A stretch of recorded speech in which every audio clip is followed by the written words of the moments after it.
À l'été 2010, un SOS est lancé. Il y a eu un accident sur le Mont Rose, un des plus hauts sommets d'Europe. 3 alpinistes sont bloqués à plus de 4500 mètres, une altitude où l'air se raréfie dangereusement, et pas seulement pour l'homme. C'est le plafond de service de la plupart des hélicoptères, mais pas de celui-ci. La cordée est récupérée en un seul voyage. L'engin volant aux caractéristiques hors normes vient de faire ses preuves de manière spectaculaire.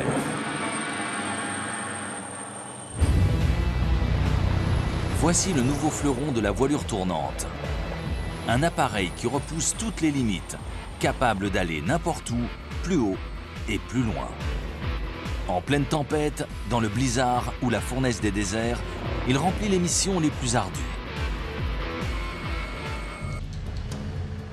Voici l'AW139, un hélicoptère d'exception, fruit de décisions courageuses, de solutions ingénieuses et de la volonté de réussir.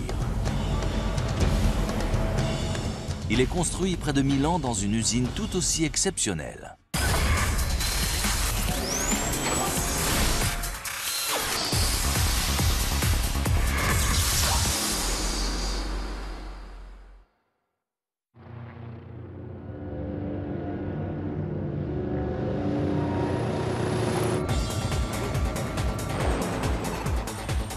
Les hélicoptères sont des machines volantes qui semblent défier les lois de la physique.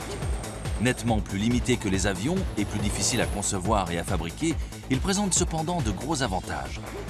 Ils peuvent décoller et atterrir quel que soit le terrain, ou presque, et voler en stationnaire, ce qui les rend très utiles pour les missions difficiles. Pour les constructeurs capables de surmonter les défis liés à l'ingénierie et à la mise au point, il y a donc un marché très vaste pour ces coûteux aéronefs. Cette société italienne est un des principaux constructeurs depuis qu'elle a cessé de produire des avions en 1952. Au départ, elle construisait des hélicoptères sous licence, mais elle a rapidement dessiné ses propres modèles. Jusqu'à ce qu'un immense bouleversement en Allemagne annonce un revers de fortune désastreux.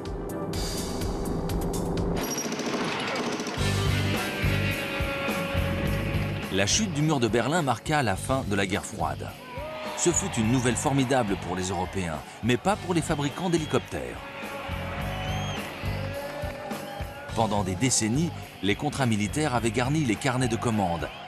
Mais après cette nuit de novembre 1989, les clients cessèrent de se bousculer. Quand le mur de Berlin est tombé, toute l'industrie de la défense a ressenti l'onde de choc. Au début des années 1990, le scénario a complètement changé. Et pour le constructeur italien aussi, cette période a été difficile. La société a besoin d'une nouvelle stratégie et d'un nouveau produit pour survivre. Et elle repère un créneau de marché qui pourrait la sauver. Les besoins se cristallisent autour d'un hélicoptère biturbine moyen, une classe occupée par des modèles ayant déjà une vingtaine d'années. Un tout nouveau biturbine moyen, équipé du dernier cri en matière de technologie et de matériel, devrait pouvoir surclasser la concurrence. Le constructeur se penche donc sur la conception d'une machine puissante, moderne, polyvalente et susceptible d'intervenir dans tous les environnements. Mais le pari est très risqué. L'investissement dans un nouvel hélicoptère se chiffre en centaines de millions d'euros. Donc il faut le réussir, sinon c'est l'existence du constructeur qui est menacée. Mais si la conception est très réussie, on propulse l'entreprise dans une autre dimension. L'usine de fabrication prend ses quartiers dans la banlieue de Milan, à Cassina Costa. Et 23 km plus loin, à Vergiate, on assemble et on teste les hélicoptères.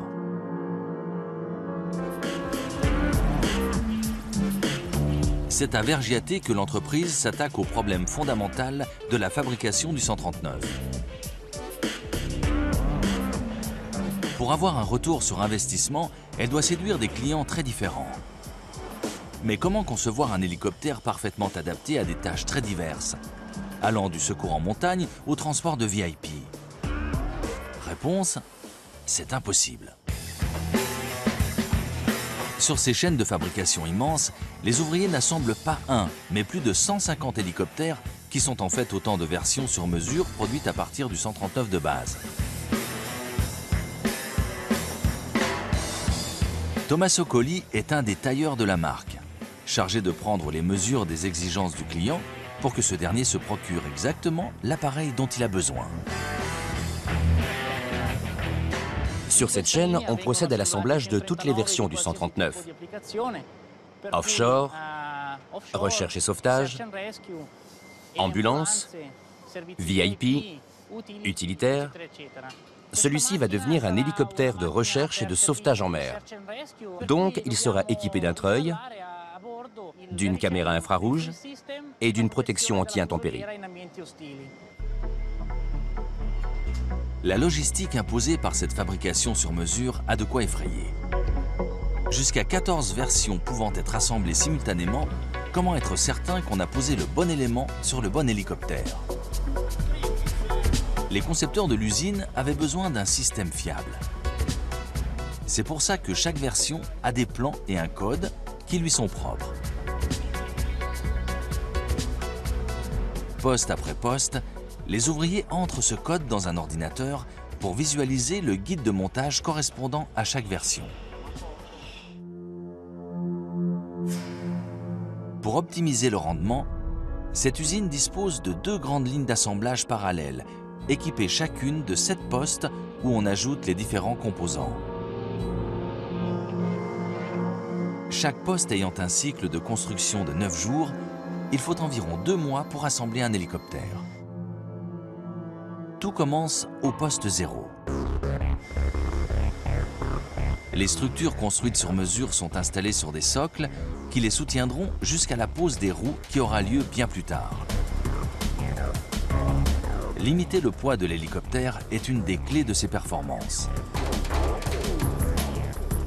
Le 139 dispose donc d'une structure en titane et aluminium et de panneaux composites. Les parois intérieures sont alvéolées. Elles ont la solidité d'un mur plein tout en étant bien moins lourdes.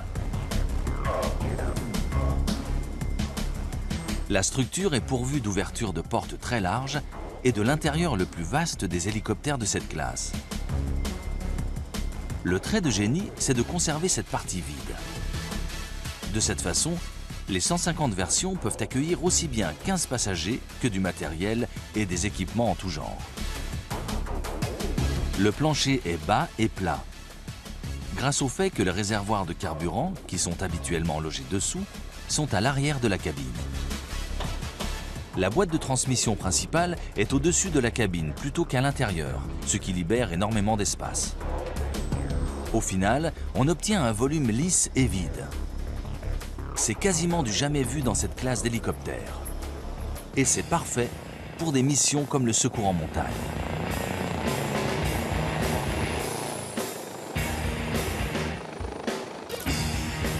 Roberto Zanotto intervient dans les Alpes italiennes avec un 139 équipé du dernier cri en matière de sauvetage. La cabine est très spacieuse. Aujourd'hui, il n'y a qu'un brancard, mais on peut en mettre 2. Dans ce coin, il y a le matériel médical pour surveiller l'état du patient. L'autre caractéristique de cet hélicoptère, ce sont les patins anti-enlisement qui permettent de se poser sur la neige. Et au-dessus, il y a le treuil grâce auquel on récupère les alpinistes sur les parois rocheuses. Au plus fort de la saison de ski, Roberto et son équipe interviennent une douzaine de fois par jour. Il faut qu'on parte parce qu'il y a une urgence.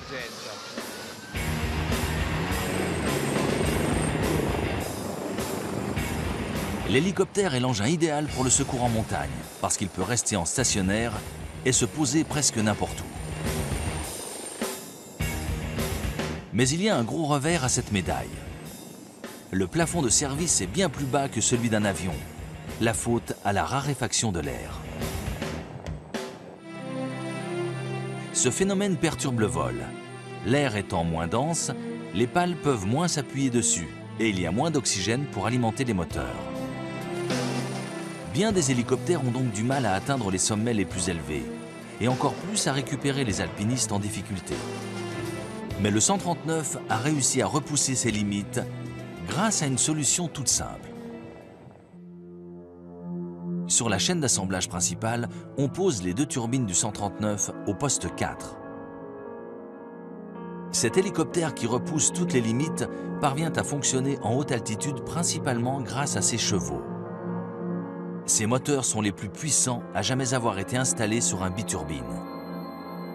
En voilure tournante, c'est l'homologue d'un des moteurs les plus réussis de l'histoire de l'aviation. Les moteurs du 139 sont des PW-PT6 qui sont très utilisés en aéronautique. Ce sont des moteurs très fiables et très puissants. Et ce sont eux qui assurent la fiabilité de l'hélicoptère. La turbine PT6 qui a fait ses preuves est le V8 de l'aviation. Elle peut répondre aux différentes exigences de toutes les versions du 139.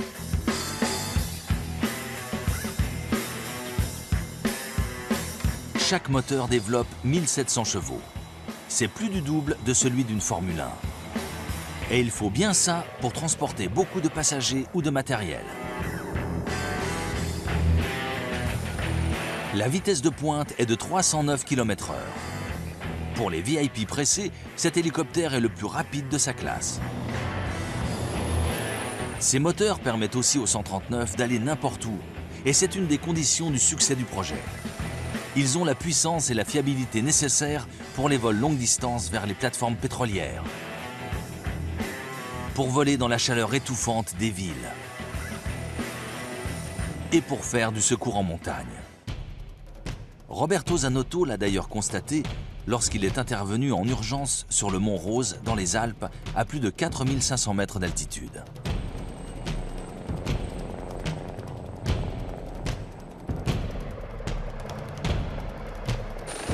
Au maximum de leurs possibilités, les hélicoptères d'ancienne génération peinaient à monter aussi haut.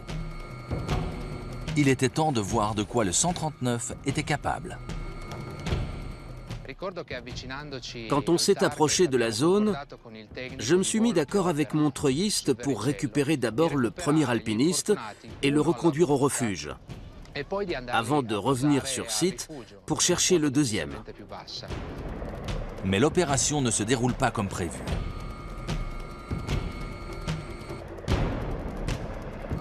Elle se passe beaucoup mieux.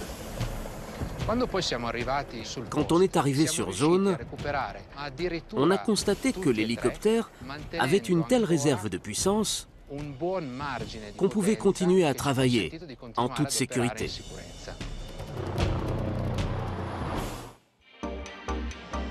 À l'usine de Vergiate, les ouvriers posent le deuxième moteur qui fournit cette puissance. Cela nécessite une grande minutie. La turbine est d'abord placée au-dessus de son habitacle en titane. 2 ouvriers mettent ensuite des dizaines de tuyaux fragiles dans la bonne position. Encore, encore. Il y a des conduites de carburant et d'évacuation et des branchements électriques. Baisse, Francesco. Chaque moteur coûte des centaines de milliers d'euros et il risque d'écraser un composant important. L'installation peut donc prendre jusqu'à 10 heures par unité. S'il y en a 2, ça n'est pas seulement pour fournir plus de puissance, mais aussi pour la sécurité. En cas de panne du premier, le second moteur permet à l'hélicoptère de rentrer. C'est crucial pour l'entreprise qui compte attirer une clientèle bien précise, l'industrie pétrolière et gazière offshore. Cette dernière a besoin d'envoyer des gens sur des plateformes à des centaines de kilomètres au large. Autant dire que la sécurité est un argument de vente important.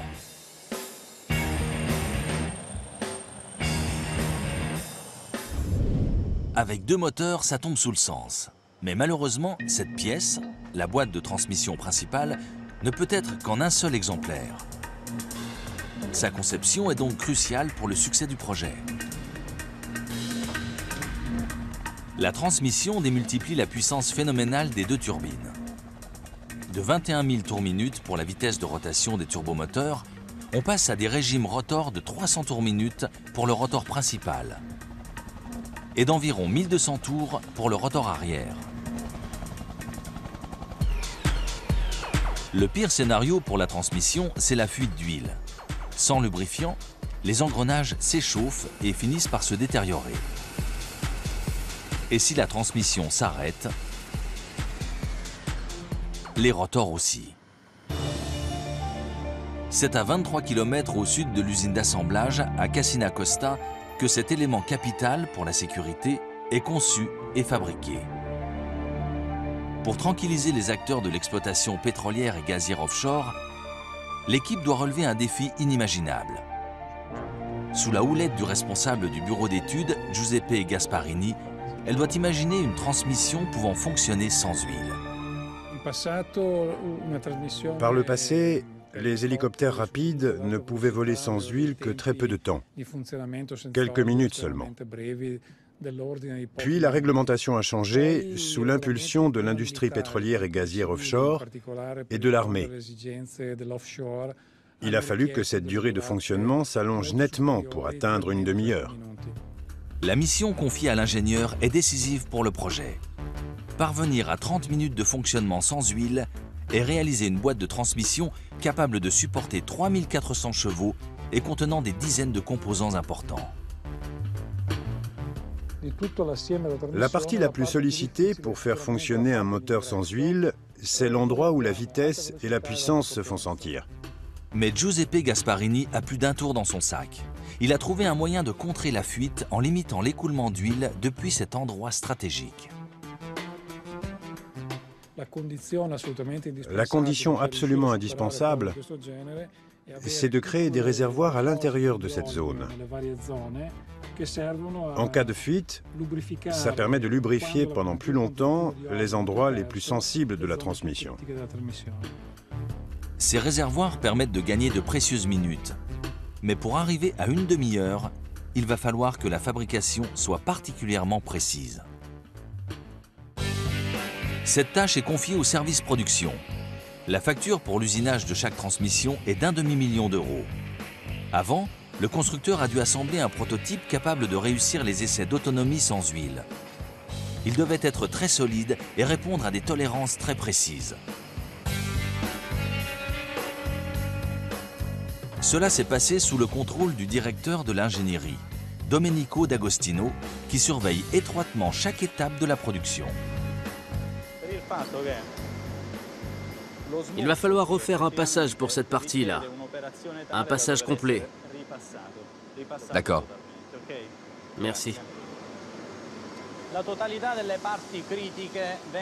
On fabrique la totalité des pièces importantes, de A à Z. Ça nous permet de contrôler leur qualité. On a déjà fait une première découpe grossière sur ce morceau d'acier pour lui donner sa forme générale. Et on va en faire une deuxième pour lui donner cette allure. La machine de découpage est équipée d'un disque denté géré par ordinateur. Le technicien s'assure que la barre d'acier est bien centrée. Quand l'aiguille de l'instrument de mesure cesse de bouger, c'est que la pièce est en place. Ensuite, c'est l'ordinateur qui s'assure de la précision du découpage à quelques millièmes de millimètre près. La projection d'huile évite une surchauffe de la pièce et de la machine qui rendrait le découpage imprécis. Malgré tout, il subsiste un petit risque d'erreur. Une erreur qui pourrait détruire la transmission lors de l'essai d'autonomie sans huile. Voici l'atelier de contrôle où les pièces arrivent une fois la fabrication terminée. On ne vérifie pas simplement les dimensions de chacune d'entre elles. On examine 100% des pièces et on examine 100% des mesures de chacune d'elles. Cette salle est isolée du reste de l'usine pour que son humidité soit en permanence de 50% et sa température à exactement 20 degrés. 1 degré de plus et les pièces métalliques se dilateraient et fausseraient les mesures. Or, chaque pièce doit respecter des normes rigoureuses. Je ne suis pas le mieux placé pour vous parler de cheveux, mais les tolérances sont encore moins épaisses qu'un cheveu humain. La surface de chaque dent de chaque engrenage est vérifiée. En cas de défaut, la pièce est rejetée. et un ordre de rectification est envoyé à la machine de découpage qui s'est chargée du travail pour que l'erreur ne se reproduise pas. Cet appareil, lui, fait apparaître des micro-fissures éventuelles à la surface du métal. Mais certaines pièces sont trop complexes pour être mesurées par des machines. Des hommes prennent donc le relais. Mais pas n'importe lesquels. Pour travailler ici, il faut avoir au moins 20 ans d'expérience. Et les apprentis ne sont pas non plus des novices. Il faut former la nouvelle génération, donc les jeunes sont pris en main par leurs collègues plus anciens. Tout le monde n'est pas destiné à travailler dans cet atelier. Seul un apprenti sur 5 sera finalement titularisé ici. Après un tel souci du détail, l'étape suivante paraît incongrue. Une bonne partie de ces pièces usinées avec tant de précision ont droit à un baptême du feu. Dans ces fours, certains composants vont cuire pendant une semaine à des températures atteignant 575 degrés. Vital pour la fabrication d'une boîte de transmission quasiment indestructible, ce procédé durcit le métal. Une fois cuites, les pièces sont plongées dans l'huile, puis mises au congélateur à moins 95 degrés.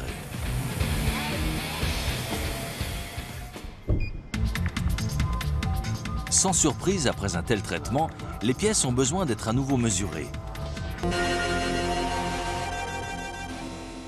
avant d'être expédiées à l'entrepôt de stockage robotisé où elles attendront d'être installées. Lent et méticuleux, l'assemblage prend jusqu'à 120 heures.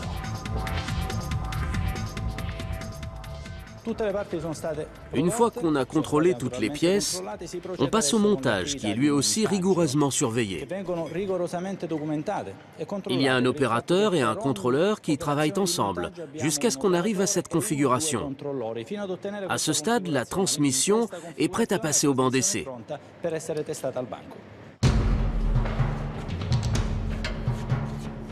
Après un an de travaux, la transmission est prête pour les essais.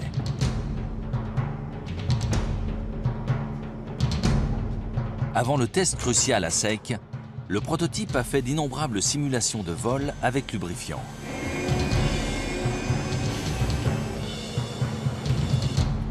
L'heure est venue du grand défi, l'essai d'autonomie sans huile d'une demi-heure. Une fuite a été provoquée, puis le test a commencé.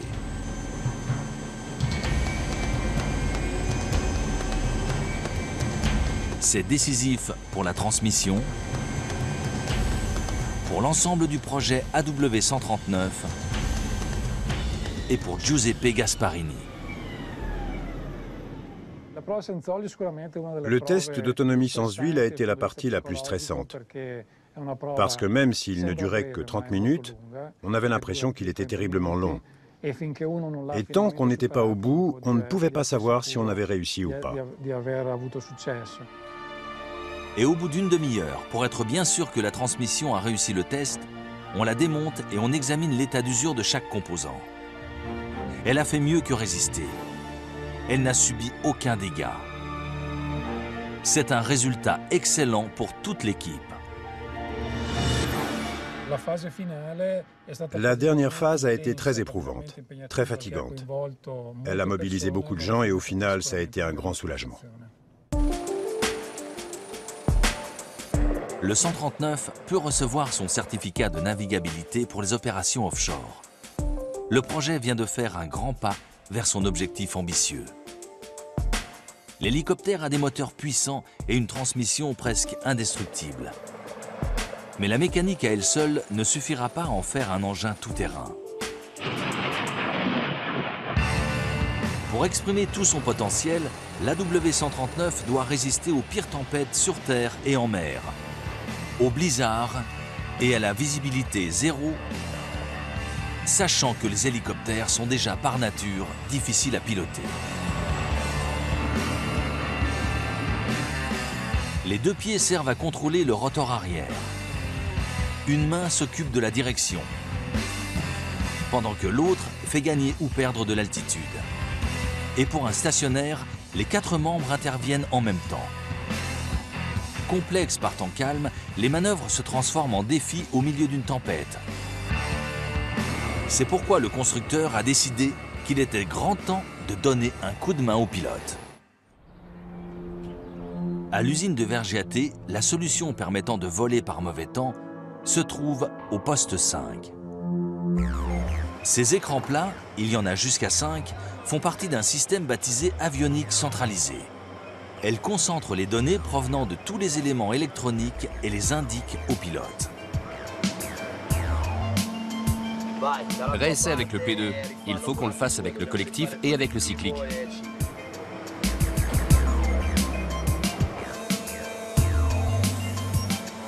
Mais les vedettes de l'avionique du 139 se trouvent dans ces boîtiers. GPS, système de stabilisation automatique et commande de vol électronique. À tout instant, ces outils peuvent prendre le contrôle de l'hélicoptère pour laisser l'équipage se concentrer sur sa mission, quelles que soient les conditions météo.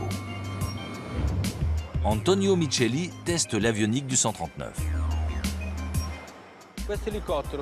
Cet hélicoptère permet de voler dans des conditions extrêmes.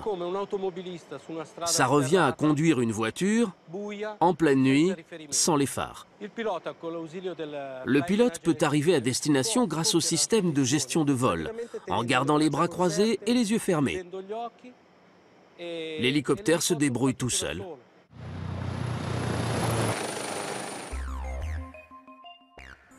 Mais l'avionique centralisée, ça coûte cher. Comme pour les moteurs, chaque unité a sa jumelle, pour qu'au cas où la première tomberait en panne, la seconde prenne le relais.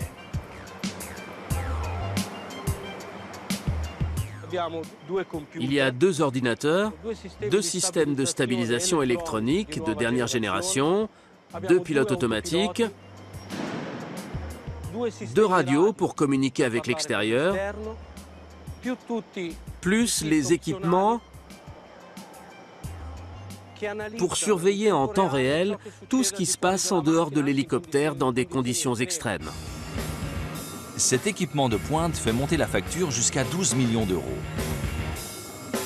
Un tel pari financier implique que l'avionique fonctionne dans des conditions vraiment infernales.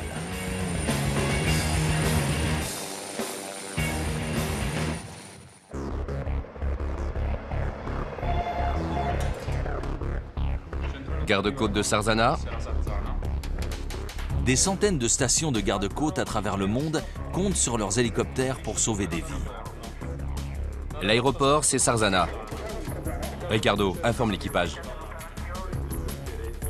Les équipages basés à Sarzana, sur la côte nord-ouest de l'Italie, volent plusieurs centaines d'heures chaque année. Un sauvetage en mer a presque toujours des allures de course contre la montre. Et ces hommes doivent presque systématiquement voler par mauvais temps. C'est donc le terrain d'essai idéal pour le 139 et son avionique de pointe. 12 millions d'euros, c'est une grosse somme pour un hélicoptère de cette classe. Mais s'il peut sauver des vies humaines, l'investissement en vaudra la peine.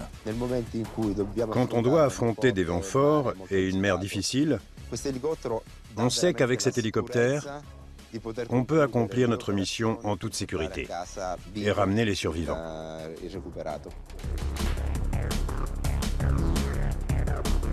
Salvatore se contente d'entrer les dernières coordonnées connues des marins en perdition dans son GPS. Et il se rend sur place. Même plus besoin de piloter. Pour le moment, on est en pilote automatique.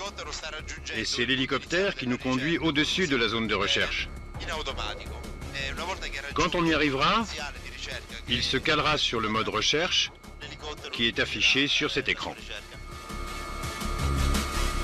Tandis que le pilote automatique est en mode recherche, l'avionique assure la stabilité de l'aéronef, le maintien de la trajectoire et l'altitude idéale, même en cas de coup de vent.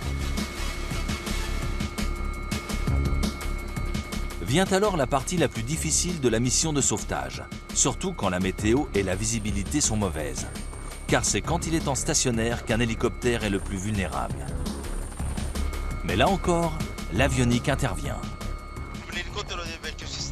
Avec les hélicoptères d'ancienne génération, il fallait utiliser le collectif, le cyclique et les pédales pour positionner l'aéronef à 50 pieds et à 0 nœud au-dessus du survivant. Avec celui-ci, on travaille sans les mains. On n'a besoin ni des mains ni des jambes. Il suffit de regarder les écrans et de surveiller que l'hélicoptère reste en position, qu'il ne bouge pas. Niveau sécurité, c'est bien plus efficace, car comme pour l'avionique d'un avion de chasse, celle du 139 réagit plus vite qu'un pilote. Les sauveteurs prennent les commandes pour faire descendre le plongeur là où on a besoin de lui, et Salvatore n'est toujours pas obligé de piloter. Une fois qu'on est en position au-dessus du survivant, le pilote me confie l'hélicoptère. Je me sers de cette télécommande pour me mettre en position, exactement au-dessus de la personne qui est tombée à l'eau. J'ai une vision panoramique de ce qui se passe grâce à la porte. Et comme je vois beaucoup mieux le naufragé, je peux placer l'hélicoptère là où il faut.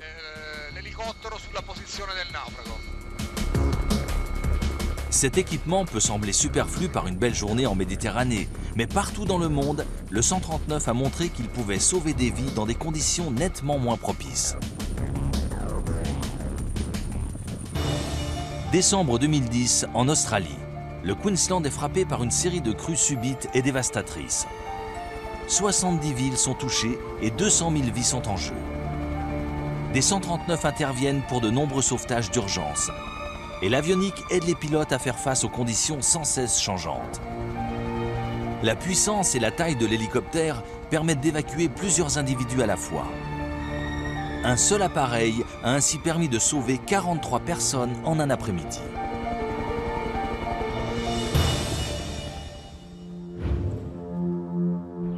À Vergiate, les nouveaux 139 arrivent au bout de la chaîne d'assemblage, au poste 6. Ils y reçoivent pare-brise et fenêtres, les panneaux d'habillage de fuselage, et on y teste les commandes hydrauliques. Ensuite, on traverse la rue pour aller dans l'autre hangar, la ligne de vol où le fuselage complet va être transformé en machine volante digne de ce nom. Mais il doit d'abord réussir son examen d'entrée. En effet, un hélicoptère censé aller partout se doit d'être étanche. Donc, pas question de changer de hangar si l'essai n'est pas concluant. C'est le test de l'eau. L'hélicoptère va prendre une douche d'une vingtaine de minutes pour qu'on vérifie s'il y a des infiltrations. Évidemment, cette douche n'a rien d'ordinaire. Cet appareil projette jusqu'à 60 litres d'eau à la minute pour simuler une tempête hivernale ou le déluge de la mousson.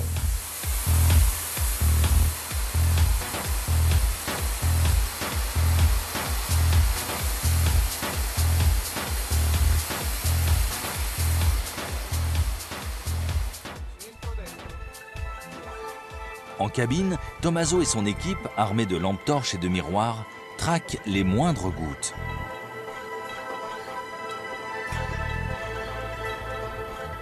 D'ailleurs, elles ne se font pas attendre. Du papier toilette suffit à boucher temporairement les fuites de cet appareil à 12 millions d'euros. On a repéré des infiltrations au niveau des garnitures, de la queue et des moteurs. Il y a une fuite dans la queue, dans les moteurs. La liste est longue et l'hélicoptère retourne à la chaîne d'assemblage. Il y a beaucoup d'endroits à reprendre. Une fois l'essai concluant, l'hélicoptère rejoint finalement la ligne de vol pour recevoir les éléments les plus importants. Eux aussi ont eu droit à une refonte complète pour permettre au 139 de devenir l'hélicoptère le plus rapide de sa classe. Les pales du rotor sont la clé de la polyvalence de l'hélicoptère. Idéale pour voler à basse vitesse et en stationnaire, elle se heurte cependant à des problèmes dès qu'on accélère. Les pales du 139 tournent à une cadence quasiment constante de 300 tours minute. Cela signifie que lors d'un stationnaire, leur extrémité se déplace à près de 800 km/h. Mais tout change quand l'hélicoptère vole vers l'avant. La vitesse des pales augmente lorsque leur rotation se fait vers l'avant, parce qu'elles vont dans la même direction que l'hélicoptère. Plus l'appareil accélère, plus la vitesse de l'extrémité des pales approche celle du son. Cela crée des turbulences qui finissent par déstabiliser l'hélicoptère.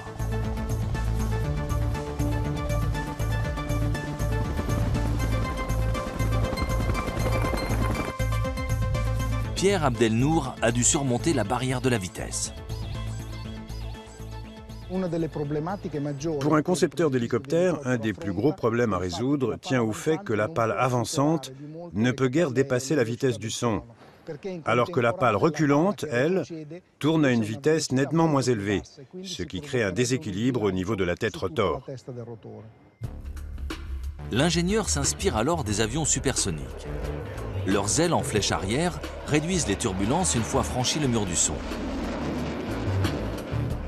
Les pales auront donc des extrémités en flèche arrière, une forme qui retarde l'apparition des turbulences lorsqu'on approche de la vitesse du son. L'hélicoptère peut donc voler plus vite avant d'être victime de vibrations. Cette idée est si efficace que pour une fois, ce qui limite la vitesse du 139 n'est pas la pale, mais la solidité du pare-brise. Pour que les pales supportent la puissance des moteurs, Pierre Abdelnour a élargi leur partie centrale. On obtient une grande capacité de charge grâce à la forme de la partie centrale de la pale. Les pales sont assez résistantes pour soulever 6 tonnes 8, c'est-à-dire le poids de l'hélicoptère et de son chargement, qu'il s'agisse d'une quinzaine de passagers ou de 2,5 tonnes de matériel. Le rotor principal a 5 pales en matériaux composites à la fois solides et légers.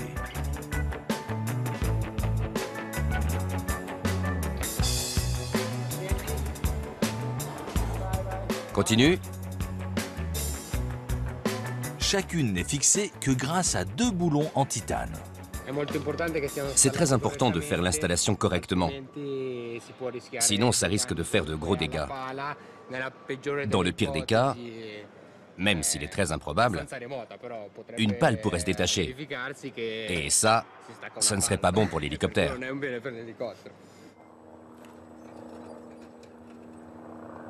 Avec ces pales, et même s'il n'est pas terminé, l'hélicoptère est déjà en état de marche et il n'y a plus qu'à le préparer à voler. Mais le premier essai des prototypes du 139 a été plutôt chaotique. En effet, on a très vite décelé un gros problème.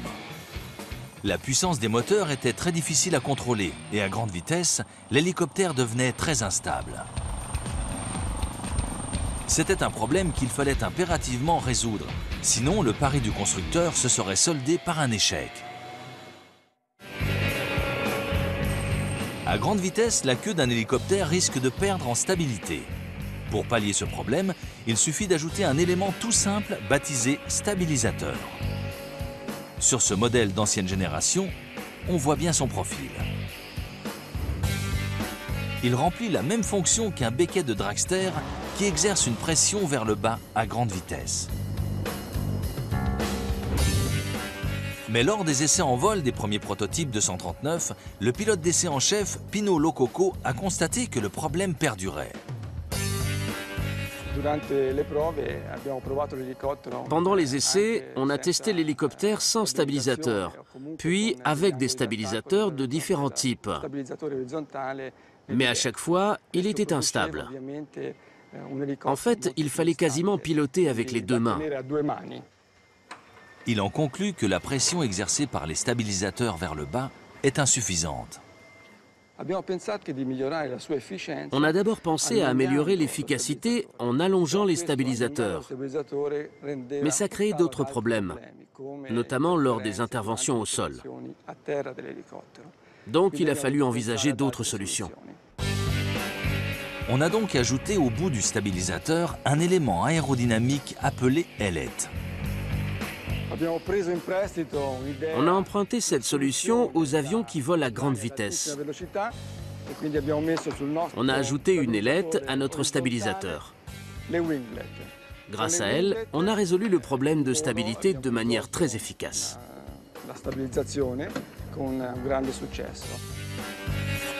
Tout comme les extrémités en flèche inversée des pales, les ailettes réduisent les turbulences à grande vitesse.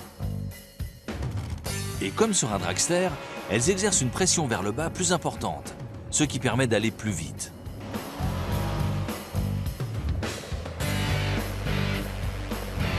Ces ailettes permettent au 139 de ne pas perdre en stabilité.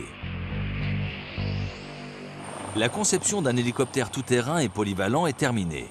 Mais pour qu'elle soit un succès et qu'elle assure la pérennité de l'entreprise, il reste un dernier défi à relever.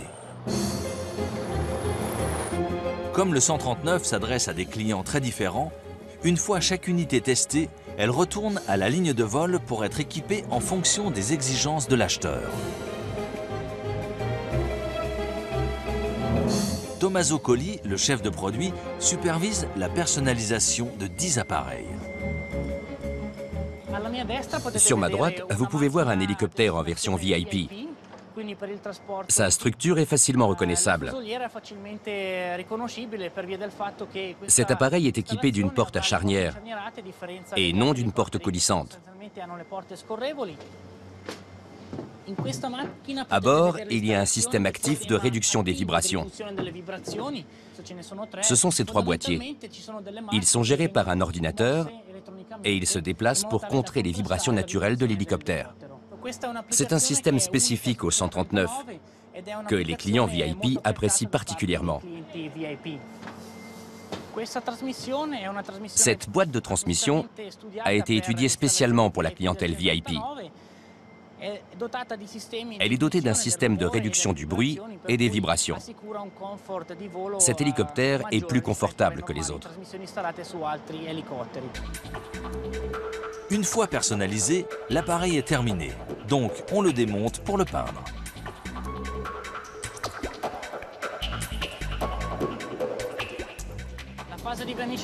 La peinture est une étape à la fois longue et complexe. Ça tient au fait que lorsque l'hélicoptère arrive ici, il commence par recevoir une couche d'apprêt. Elle va permettre de le protéger. Ensuite, on applique sur l'appareil d'autres couches en fonction du design et des coloris choisis par le client. De retour sur la ligne de vol, l'hélicoptère est remonté et les dernières personnalisations sont effectuées. Pour le secours en montagne, des patins, pour celui-ci, des caméras, et pour la version VIP, un intérieur luxueux. Au bout de la ligne de vol se trouve une pièce réservée aux poignées de main et au champagne. C'est ici que les hélicoptères sont remis à leurs propriétaires. Ce jour-là, le constructeur reçoit un client qui est venu de loin chercher les clés de sa version offshore. Mon équipe et moi, on vient de Kuala Lumpur, en Malaisie, pour prendre livraison de notre dernier hélicoptère.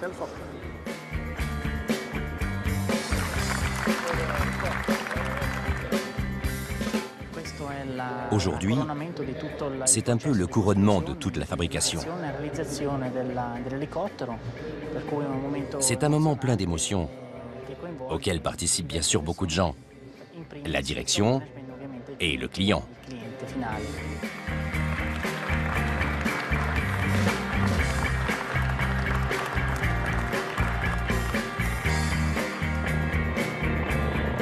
C'était un pari à 100 millions d'euros, doublé d'un défi technique extraordinaire, et c'est une réussite.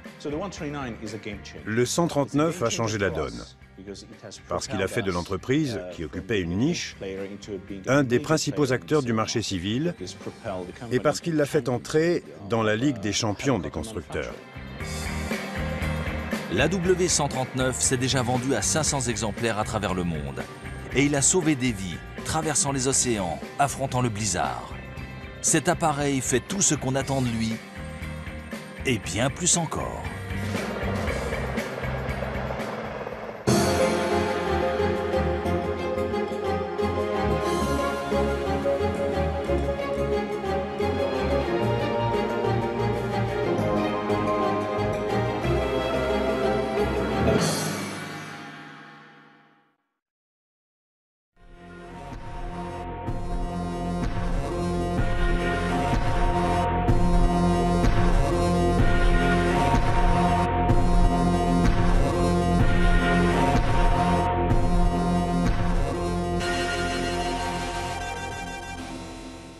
pari est très risqué.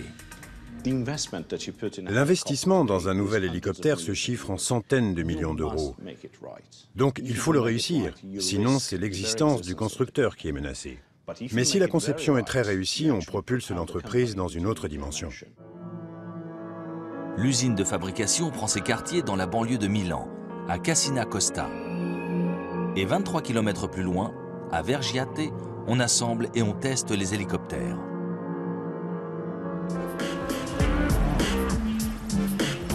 C'est à Vergiate que l'entreprise s'attaque au problème fondamental de la fabrication du 139.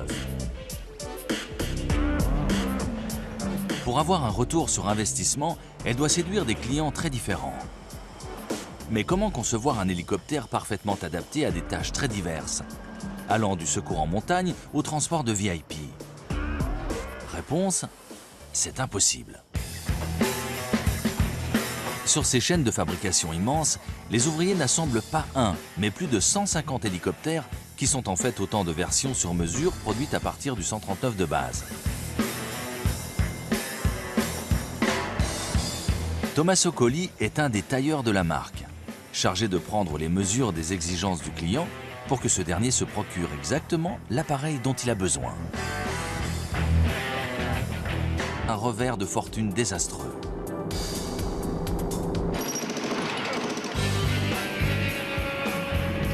La chute du mur de Berlin marqua la fin de la guerre froide. Ce fut une nouvelle formidable pour les Européens, mais pas pour les fabricants d'hélicoptères. Pendant des décennies, les contrats militaires avaient garni les carnets de commandes.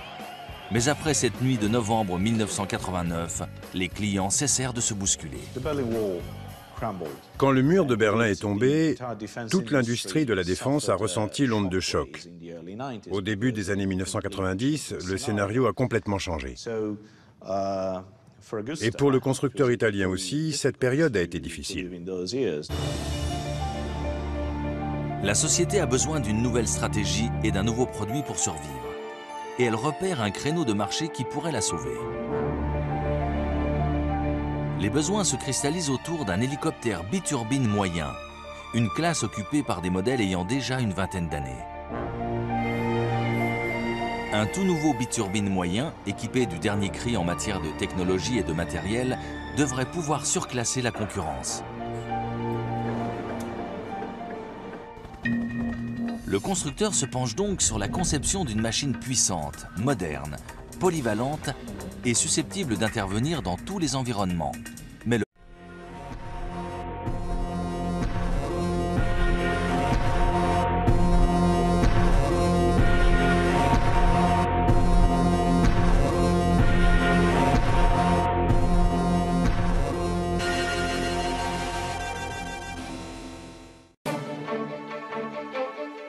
à l'été 2010, un SOS est lancé. Il y a eu un accident sur le Mont Rose, un des plus hauts sommets d'Europe. 3 alpinistes sont bloqués à plus de 4500 mètres, une altitude où l'air se raréfie dangereusement, et pas seulement pour l'homme. C'est le plafond de service de la plupart des hélicoptères. Mais pas de celui-ci. La cordée est récupérée en un seul voyage. L'engin volant aux caractéristiques hors normes vient de faire ses preuves de manière spectaculaire.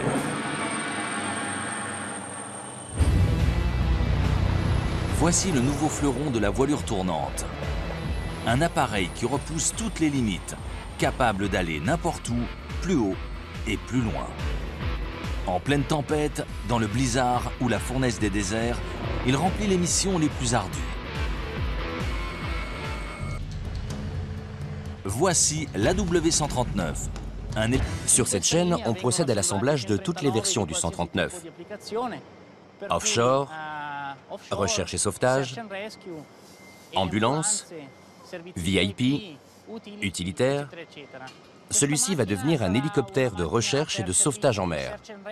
Donc, il sera équipé d'un treuil, d'une caméra infrarouge et d'une protection anti-intempéries. La logistique imposée par cette fabrication sur mesure a de quoi effrayer. Jusqu'à 14 versions pouvant être assemblées simultanément, comment être certain qu'on a posé le bon élément sur le bon hélicoptère?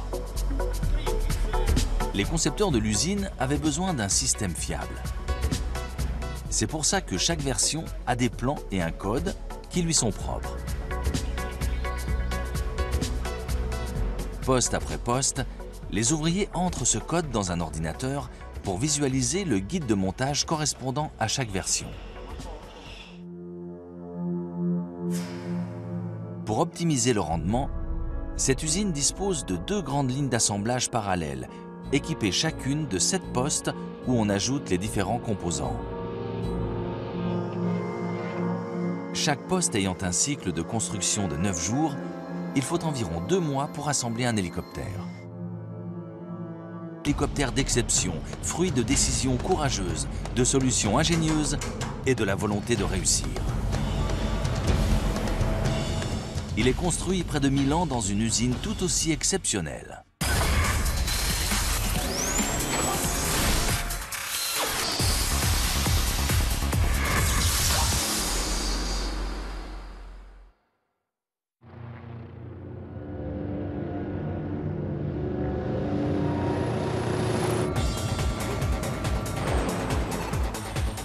Les hélicoptères sont des machines volantes qui semblent défier les lois de la physique.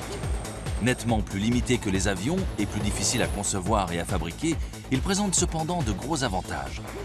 Ils peuvent décoller et atterrir quel que soit le terrain, ou presque, et voler en stationnaire, ce qui les rend très utiles pour les missions difficiles.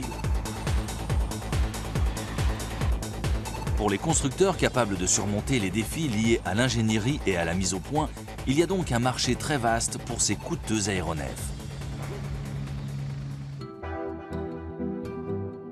Cette société italienne est un des principaux constructeurs depuis qu'elle a cessé de produire des avions en 1952. Au départ, elle construisait des hélicoptères sous licence, mais elle a rapidement dessiné ses propres modèles. Jusqu'à ce qu'un immense bouleversement en Allemagne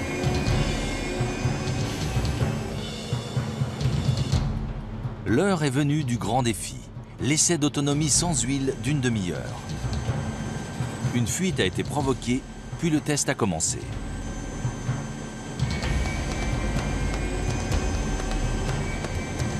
C'est décisif pour la transmission, pour l'ensemble du projet AW139 et pour Giuseppe Gasparini. Le test d'autonomie sans huile a été la partie la plus stressante. Parce que même s'il ne durait que 30 minutes, on avait l'impression qu'il était terriblement long. Et tant qu'on n'était pas au bout, on ne pouvait pas savoir si on avait réussi ou pas. Et au bout d'une demi-heure, pour être bien sûr que la transmission a réussi le test, on la démonte et on examine l'état d'usure de chaque composant. Elle a fait mieux que résister. Elle n'a subi aucun dégât. C'est un résultat excellent pour toute l'équipe.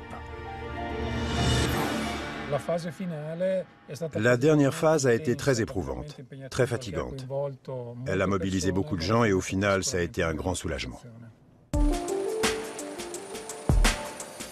Le 139 peut recevoir son certificat de navigabilité pour les opérations offshore. Le projet vient de faire un grand pas vers son objectif ambitieux. L'hélicoptère a des moteurs puissants et une transmission presque indestructible. Mais la mécanique à elle seule ne suffira pas à en faire un engin tout-terrain. Pour exprimer tout son potentiel, l'AW139 doit résister aux pires tempêtes sur terre et en mer, aux blizzards et à la visibilité zéro, sachant que les hélicoptères sont déjà par nature difficiles à piloter. Les 2 pieds servent à contrôler le rotor arrière. Une main s'occupe de la direction, pendant que l'autre fait gagner ou perdre de l'altitude. Et pour un stationnaire, les 4 membres interviennent en même temps. Complexes par temps calme, les manœuvres se transforment en défis au milieu d'une tempête. C'est pourquoi le constructeur a décidé qu'il était grand temps de donner un coup de main au pilote. À l'usine de Vergiate, la solution permettant de voler par mauvais temps se trouve au poste 5. Ces écrans plats, il y en a jusqu'à 5, font partie d'un système baptisé avionique centralisé. Elles concentrent les données provenant de tous les éléments électroniques et les indiquent au pilote. Réessai avec le P2. Il faut qu'on le fasse avec le collectif. Les clients cessèrent de se bousculer. Quand le mur de Berlin est tombé, toute l'industrie de la défense a ressenti l'onde de choc. Au début des années 1990, le scénario a complètement changé. Et pour le constructeur italien aussi, cette période a été difficile. La société a besoin d'une nouvelle stratégie et d'un nouveau produit pour survivre. Et elle repère un créneau de marché qui pourrait la sauver. Les besoins se cristallisent autour d'un hélicoptère biturbine moyen, une classe occupée par des modèles ayant déjà une vingtaine d'années. Un tout nouveau biturbine moyen, équipé du dernier cri en matière de technologie et de matériel, devrait pouvoir surclasser la concurrence. Le constructeur se penche donc sur la conception d'une machine puissante, moderne, polyvalente et susceptible d'intervenir dans tous les environnements. Mais le pari est très risqué. L'investissement dans un nouvel hélicoptère se chiffre en centaines de millions d'euros. Donc il faut le réussir, sinon c'est l'existence du constructeur qui est menacée. Mais si la conception est très réussie, on propulse l'entreprise dans une autre dimension. L'usine de fabrication prend ses quartiers dans la banlieue de Milan, à Cassina Costa. Et 23 km plus loin, à Vergiate, on assemble et on teste les hélicoptères.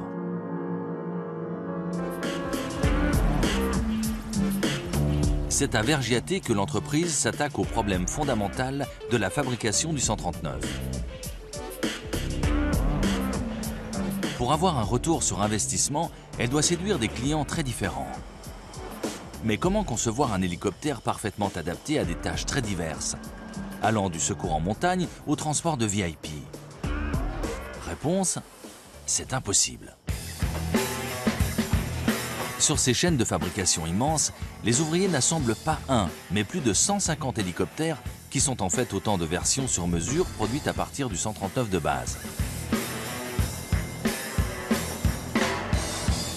Tommaso Colli est un des tailleurs de la marque, chargé de prendre les mesures des exigences du client pour que ce dernier se procure exactement l'appareil dont il a besoin.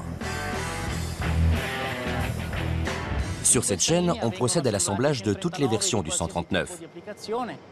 Offshore, recherche et sauvetage, ambulance, VIP, utilitaire. Celui-ci va devenir un hélicoptère de recherche et de sauvetage en mer. Donc, il sera équipé d'un treuil, d'une caméra infrarouge et d'une protection anti-intempéries. La logistique imposée par cette fabrication, Elle va permettre de le protéger. Ensuite, on applique sur l'appareil d'autres couches en fonction du design et des coloris choisis par le client. De retour sur la ligne de vol, l'hélicoptère est remonté et les dernières personnalisations sont effectuées. Pour le secours en montagne, des patins, pour celui-ci, des caméras, et pour la version VIP, un intérieur luxueux. Au bout de la ligne de vol se trouve une pièce réservée aux poignées de main et au champagne. C'est ici que les hélicoptères sont remis à leurs propriétaires. Ce jour-là, le constructeur reçoit un client qui est venu de loin chercher les clés de sa version offshore. Mon équipe et moi, on vient de Kuala Lumpur, en Malaisie, pour prendre livraison de notre dernier hélicoptère.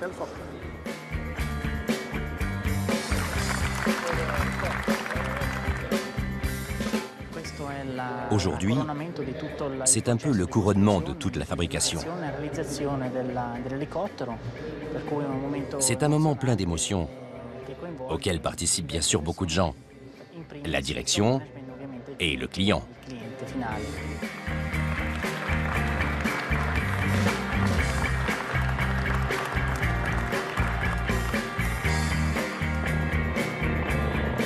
C'était un pari à 100 millions d'euros, doublé d'un défi technique extraordinaire, et c'est une réussite.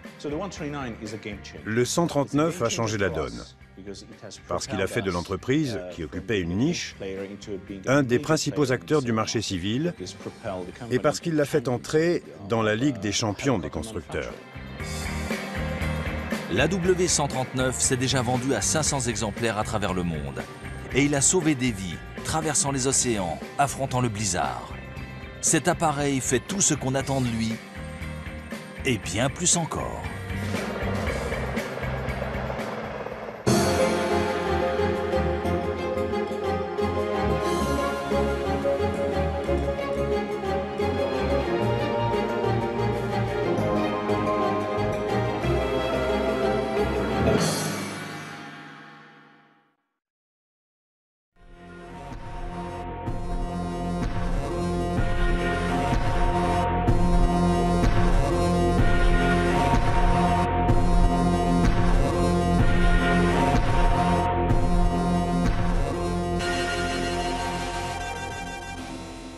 Le pari est très risqué.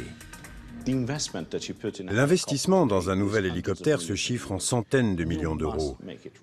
Donc il faut le réussir, sinon c'est l'existence du constructeur.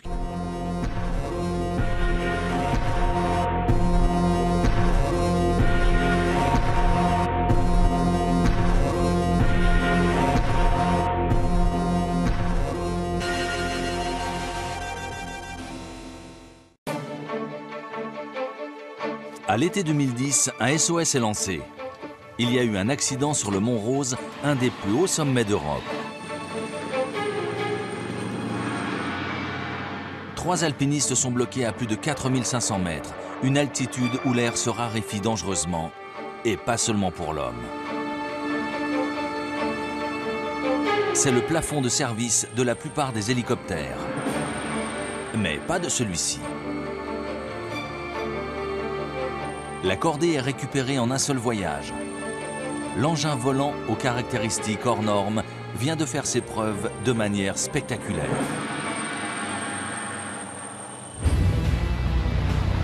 Voici le nouveau fleuron de la voilure tournante. Un appareil qui repousse toutes les limites, capable d'aller n'importe où, plus haut et plus loin.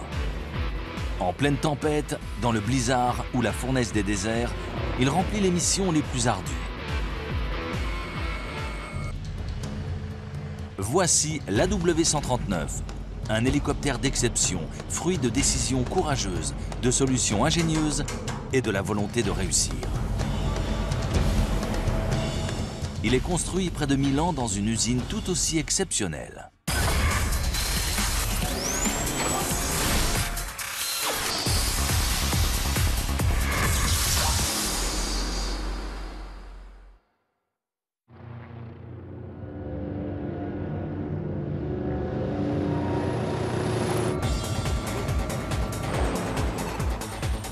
Les hélicoptères sont des machines volantes qui semblent défier les lois de la physique. Nettement plus limités que les avions et plus difficiles à concevoir et à fabriquer, ils présentent cependant de gros avantages. Ils peuvent décoller et atterrir quel que soit le terrain, ou presque, et voler en stationnaire, ce qui les rend très utiles pour les missions difficiles. Pour les constructeurs capables de surmonter les défis liés à l'ingénierie et à la mise au point, il y a donc un marché très vaste pour ces coûteux aéronefs. Cette société italienne est un des principaux constructeurs depuis qu'elle a cessé de produire des avions en 1952. Au départ, elle construisait des hélicoptères sous licence, mais elle a rapidement dessiné ses propres modèles. Jusqu'à ce qu'un immense bouleversement en Allemagne annonce un revers de fortune désastreux.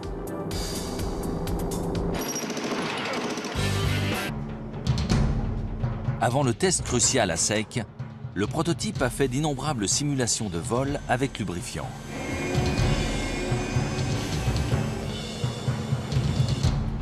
L'heure est venue du grand défi, l'essai d'autonomie sans huile d'une demi-heure. Une fuite a été provoquée, puis le test a commencé.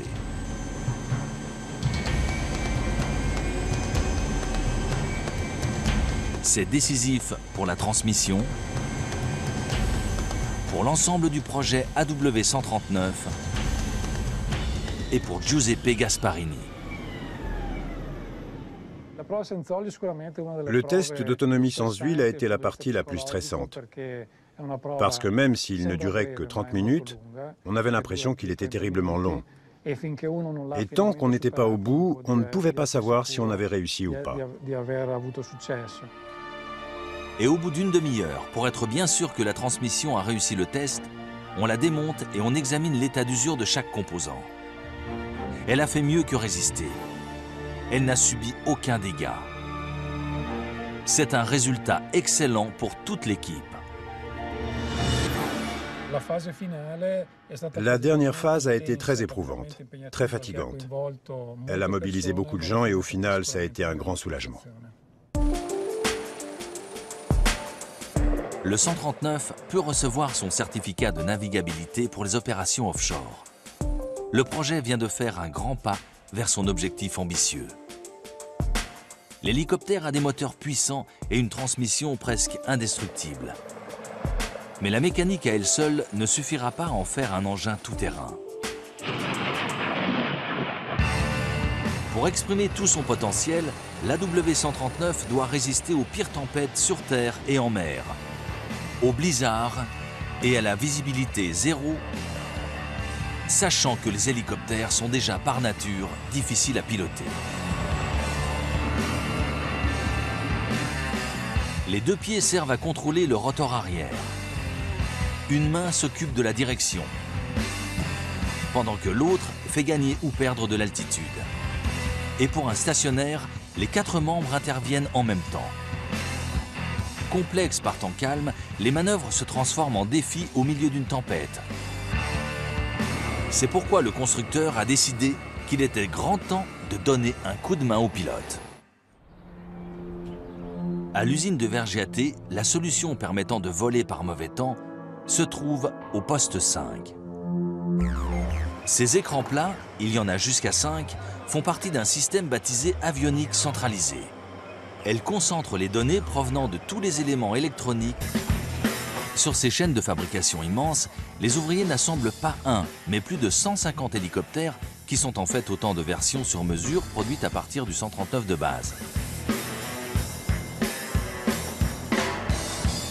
Tommaso Colli est un des tailleurs de la marque, chargé de prendre les mesures des exigences du client pour que ce dernier se procure exactement l'appareil dont il a besoin.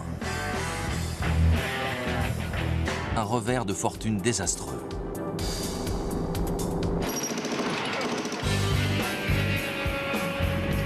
La chute du mur de Berlin marqua la fin de la guerre froide. Ce fut une nouvelle formidable pour les Européens, mais pas pour les fabricants d'hélicoptères. Pendant des décennies, les contrats militaires avaient garni les carnets de commandes. Mais après cette nuit de novembre 1989, les clients cessèrent de se bousculer. Quand le mur de Berlin est tombé, toute l'industrie de la défense a ressenti l'onde de choc. Au début des années 1990, le scénario a complètement changé. Et pour le constructeur italien aussi, cette période a été difficile. La société a besoin d'une nouvelle stratégie et d'un nouveau produit pour survivre.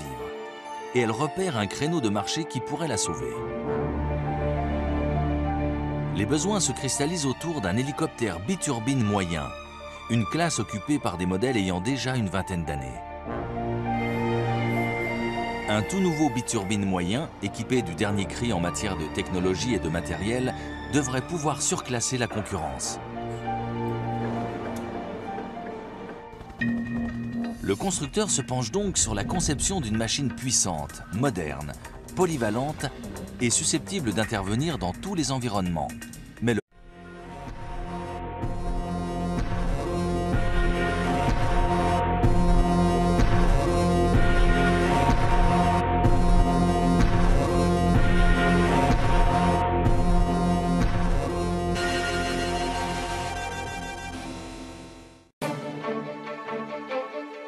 À l'été 2010, un SOS est lancé. Il y a eu un accident sur le Mont Rose, un des plus hauts sommets d'Europe. 3 alpinistes sont bloqués à plus de 4500 mètres, une altitude où l'air se raréfie dangereusement, et pas seulement pour l'homme. C'est le plafond de service de la plupart des hélicoptères. Mais pas de celui-ci. La cordée est récupérée en un seul voyage. L'engin volant aux caractéristiques hors normes vient de faire ses preuves de manière spectaculaire.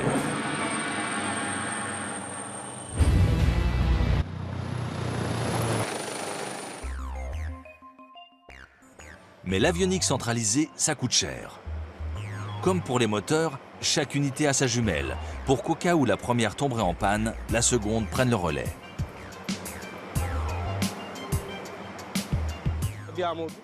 Il y a 2 ordinateurs, 2 systèmes de stabilisation électronique de dernière génération, 2 pilotes automatiques,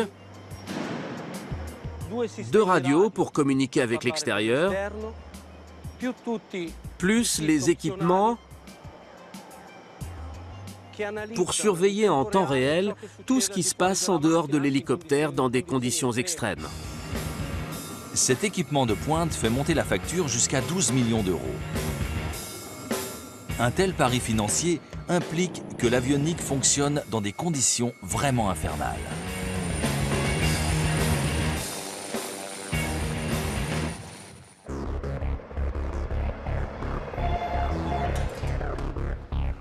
Garde-côte de Sarzana.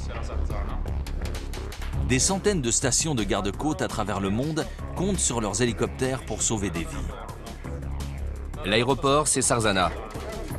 Ricardo, informe l'équipage. Les équipages basés à Sarzana, sur la côte nord-ouest de l'Italie, volent plusieurs centaines d'heures chaque année. Un sauvetage en mer a presque toujours des allures de course contre la montre. Et ces hommes doivent presque systématiquement voler par mauvais temps. C'est donc le terrain d'essai idéal pour le 139 et son avionique de pointe. 12 millions d'euros, c'est une grosse somme pour un hélicoptère de cette classe. Mais s'il peut sauver des vies humaines, l'investissement en vaudra la peine. Quand on doit affronter des vents forts et une mer difficile, on sait qu'avec cet hélicoptère, on peut accomplir notre mission en toute sécurité et ramener les survivants.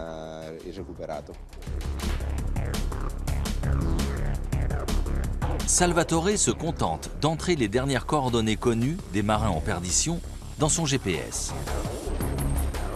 Et il se rend sur place. Même plus besoin de piloter.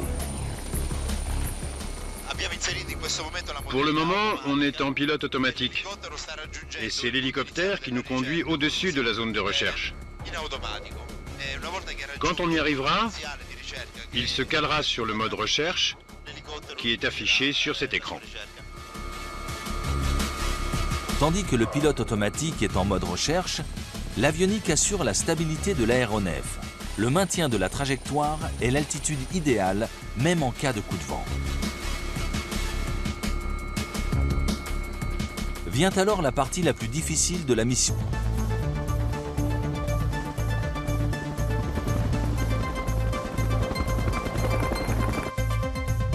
Pierre Abdelnour a dû surmonter la barrière de la vitesse. Pour un concepteur d'hélicoptère, un des plus gros problèmes à résoudre tient au fait que la pale avançante ne peut guère dépasser la vitesse du son, alors que la pale reculante, elle, tourne à une vitesse nettement moins élevée, ce qui crée un déséquilibre au niveau de la tête rotor. L'ingénieur s'inspire alors des avions supersoniques. Leurs ailes en flèche arrière réduisent les turbulences une fois franchi le mur du son. Les pales auront donc des extrémités en flèche arrière, une forme qui retarde l'apparition des turbulences lorsqu'on approche de la vitesse du son. L'hélicoptère peut donc voler plus vite avant d'être victime de vibrations. Cette idée est si efficace que pour une fois, ce qui limite la vitesse du 139 n'est pas la pale, mais la solidité du pare-brise. Pour que les pales supportent la puissance des moteurs, Pierre Abdelnour a élargi leur partie centrale. On obtient une grande capacité de charge grâce à la forme de la partie centrale de la pale. Les pales sont assez résistantes pour soulever 6 tonnes 8, c'est-à-dire le poids de l'hélicoptère et de son chargement, qu'il s'agisse d'une quinzaine de passagers ou de 2,5 tonnes de matériel. Le rotor principal a 5 pales en matériaux composites à la fois solides et légers.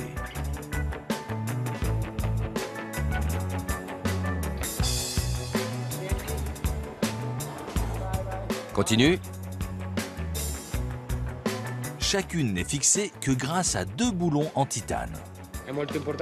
C'est très important de faire l'installation correctement. Sinon, ça risque de faire de gros dégâts. Dans le pire des cas, même s'il est très improbable, une pale pourrait se détacher. Et ça ne serait pas bon pour l'hélicoptère.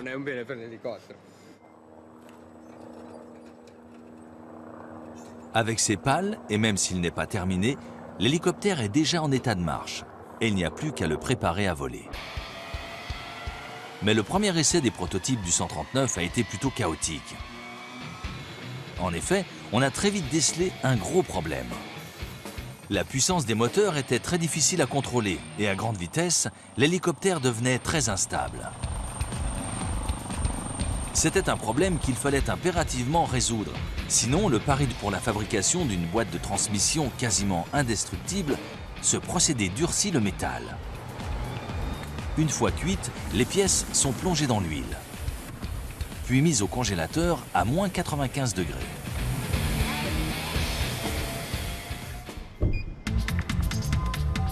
Sans surprise, après un tel traitement, les pièces ont besoin d'être à nouveau mesurées, avant d'être expédiées à l'entrepôt de stockage robotisé où elles attendront d'être installées. Lent et méticuleux, l'assemblage prend jusqu'à 120 heures.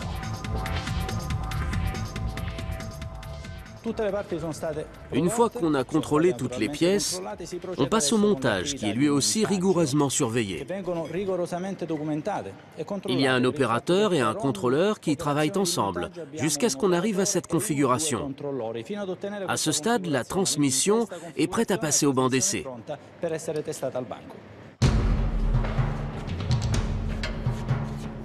Après 1 an de travaux, la transmission est prête pour les essais.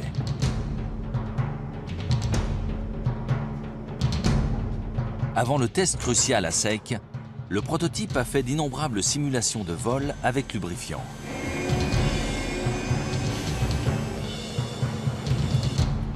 L'heure est venue du grand défi, l'essai d'autonomie sans huile d'une demi-heure.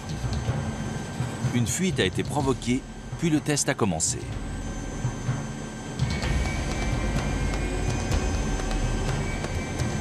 C'est décisif pour la transmission, pour l'ensemble du projet AW139 et pour Giuseppe Gasparini. Le test d'autonomie sans huile a été la partie la plus stressante. Parce que même s'il ne durait que 30 minutes, on avait l'impression qu'il était terriblement long. Et tant qu'on n'était pas au bout, on ne pouvait pas savoir si on avait réussi ou pas. Et au bout d'une demi-heure, pour être bien sûr que la transmission a réussi le test, on la démonte et on examine l'état d'usure de chaque composant. Elle a fait mieux que résister. Elle n'a subi aucun dégât. C'est un résultat excellent pour toute l'équipe. La dernière phase a été très éprouvante, très fatigante. Elle a mobilisé beaucoup de gens et au final, ça a été un grand soulagement. Le 139 peut recevoir son certificat de navigabilité pour les opérations offshore. Le projet vient de faire un grand pas vers son objectif ambitieux. L'hélicoptère a des moteurs puissants et une transmission presque indestructible. C'est ici que les hélicoptères sont remis à leurs propriétaires. Ce jour-là, le constructeur reçoit un client qui est venu de loin chercher les clés de sa version offshore. Mon équipe et moi, on vient de Kuala Lumpur, en Malaisie, pour prendre livraison de notre dernier hélicoptère.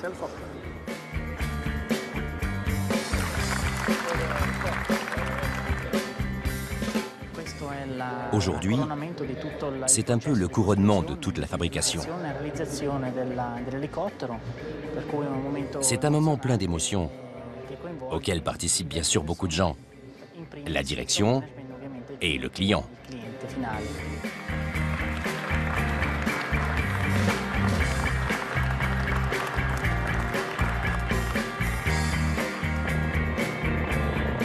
C'était un pari à 100 millions d'euros, doublé d'un défi technique extraordinaire, et c'est une réussite. Le 139 a changé la donne, parce qu'il a fait de l'entreprise, qui occupait une niche, un des principaux acteurs du marché civil, et parce qu'il l'a fait entrer dans la Ligue des champions des constructeurs. La W139 s'est déjà vendue à 500 exemplaires à travers le monde, et il a sauvé des vies, traversant les océans, affrontant le blizzard. Cet appareil fait tout ce qu'on attend de lui, et bien plus encore.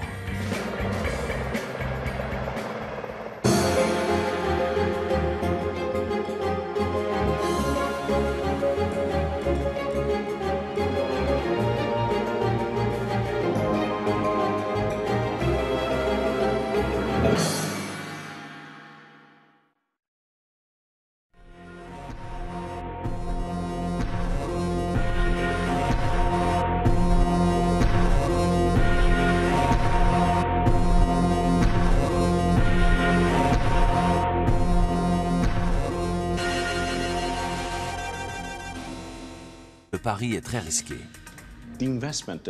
L'investissement dans un nouvel hélicoptère se chiffre en centaines de millions d'euros. Donc il faut le réussir, sinon c'est l'existence du constructeur qui est menacée. Mais si la conception est très réussie, on propulse l'entreprise dans une autre dimension. L'usine de fabrication prend ses quartiers dans la banlieue de Milan, à Cassina Costa. Et 23 km plus loin, à Vergiate, on assemble et on teste les hélicoptères.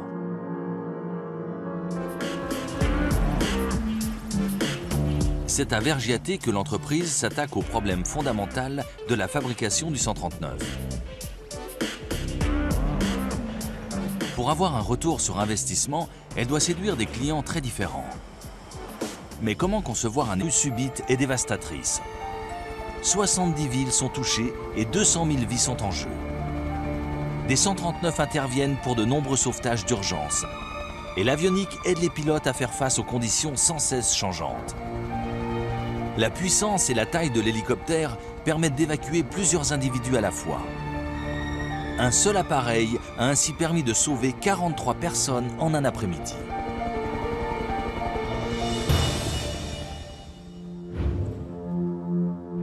À Vergiate, les nouveaux 139 arrivent au bout de la chaîne d'assemblage, au poste 6. Ils y reçoivent pare-brise et fenêtres, les panneaux d'habillage de fuselage, et on y teste les commandes hydrauliques. Ensuite, on traverse la rue pour aller dans l'autre hangar, la ligne de vol où le fuselage complet va être transformé en machine volante digne de ce nom. Mais il doit d'abord réussir son examen d'entrée. En effet, un hélicoptère censé aller partout se doit d'être étanche. Donc, pas question de changer de hangar si l'essai n'est pas concluant. C'est le test de l'eau. L'hélicoptère va prendre une douche d'une vingtaine de minutes pour qu'on vérifie s'il y a des infiltrations. Évidemment, cette douche n'a rien d'ordinaire. Cet appareil projette jusqu'à 60 litres d'eau à la minute pour simuler une tempête hivernale ou le déluge de la mousson.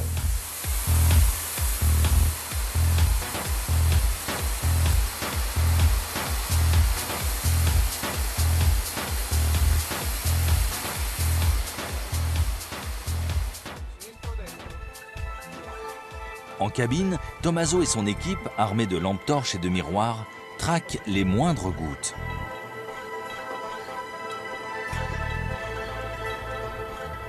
D'ailleurs, elles ne se font pas attendre. Du papier toilette suffit à boucher temporairement les fuites de cet appareil à 12 millions d'euros. On a repéré des infiltrations au niveau des garnitures, de la queue et des moteurs. Il y a une fuite dans la queue, dans les moteurs. La liste est longue et l'hélicoptère retourne à la chaîne d'assemblage. Il y a beaucoup d'endroits à reprendre. Une fois l'essai concluant, l'hélicoptère rejoint finalement la ligne de vol pour recevoir les éléments les plus importants. Eux aussi ont eu droit à une refonte complète pour permettre au 139 de devenir l'hélicoptère le plus rapide de sa classe. Du papier toilette suffit à boucher temporairement les fuites de cet appareil à 12 millions d'euros. On a repéré des infiltrations au niveau des garnitures, de la queue et des moteurs. Il y a une fuite dans la queue, dans les moteurs. La liste est longue et l'hélicoptère retourne à la chaîne d'assemblage. Il y a beaucoup d'endroits à reprendre.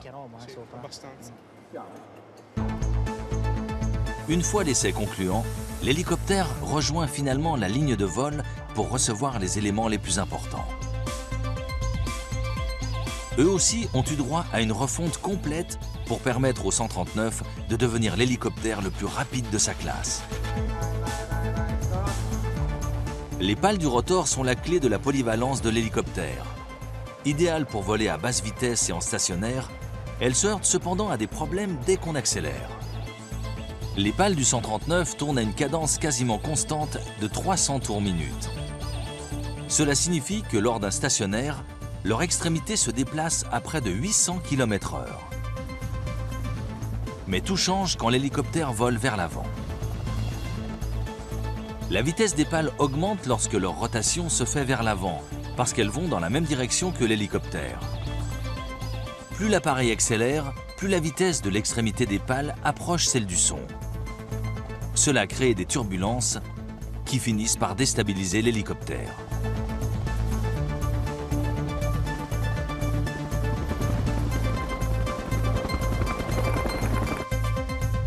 Pierre Abdelnour a dû surmonter la barrière de la vitesse.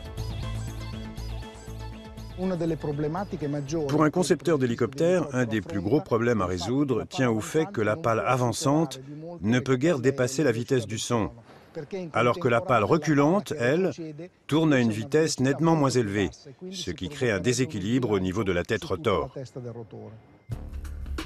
L'ingénieur s'inspire alors des avions supersoniques. Leurs ailes en flèche arrière réduisent les turbulences une fois franchi le mur du son.